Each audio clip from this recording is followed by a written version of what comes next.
Here's a question. Suppose I write to the United States Congress and I tell them, my name is Walter Williams and I am an emancipated adult. I am capable of taking care of my own retirement needs. If I fail to do so, let me go begging or die in the streets, but stop taking money out of my Social Security, out of my pay for Social Security. How do you think that would be greeted? It'd be greeted with contempt. Here are some people telling me and you how much we should set aside out of each week's pay for retirement, and if we disagree with them, we'll go to jail.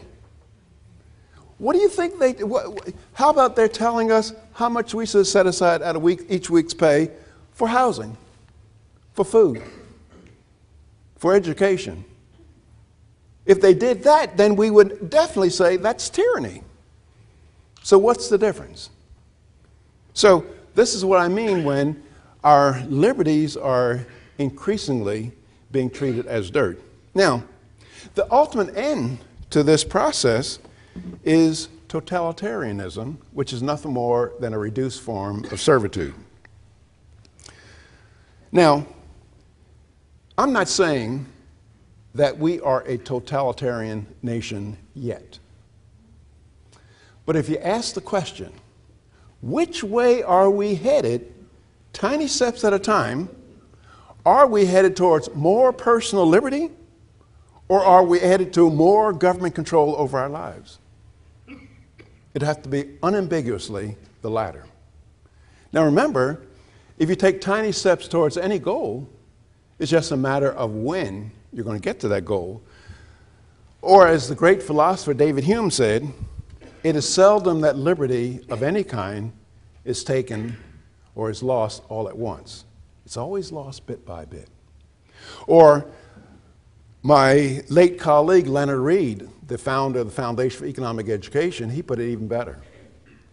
He said that if you wanted to take liberty away from Americans, you had to know how to cook a frog. And Leonard Read said, you cannot cook a frog by putting on a pot of boiling water and then throwing the frog in the water, because the frog's reflex is so quick that as soon as his feet hit the boiling water, he'd hop away and be free. Leonard Read said the way to cook a frog is to put on a pot of cold water, put the frog in the water, and heat it up bit by bit. And by the time the frog realized he was being cooked, it was too late. That's the same thing with Americans. If anybody came over here talking about taking away all of our liberties all at once, we would righteously rebel. But they can talk about taking away our liberties bit by bit. Now, the primary justification for the attack on private property, economic freedom, and privacy can be found in people's desire for government to do good. We all say things like, government should care for the poor. Government should take care of the disadvantaged. Government should help the elderly. Government should help failing businesses. Government should help college students and other deserving segments of our society.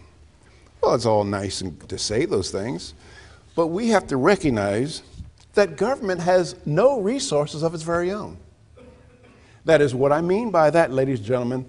Those programs coming out of Washington or out of our state capitol, they don't represent congressmen and senators reaching in their own pockets, sending out their money. Moreover, there's no tooth fairy or Santa Claus giving them the money. So when you recognize that government has no resources of its very own, that forces you to recognize that the only way the government can give one American citizen $1 is to first, through intimidation, threats, and coercion, confiscate that dollar from some other American.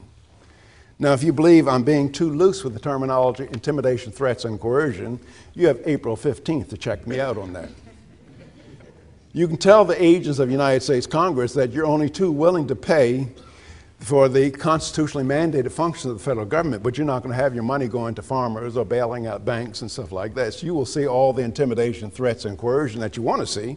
And if you act too ugly, you'll get shot by the agents of the United States Congress.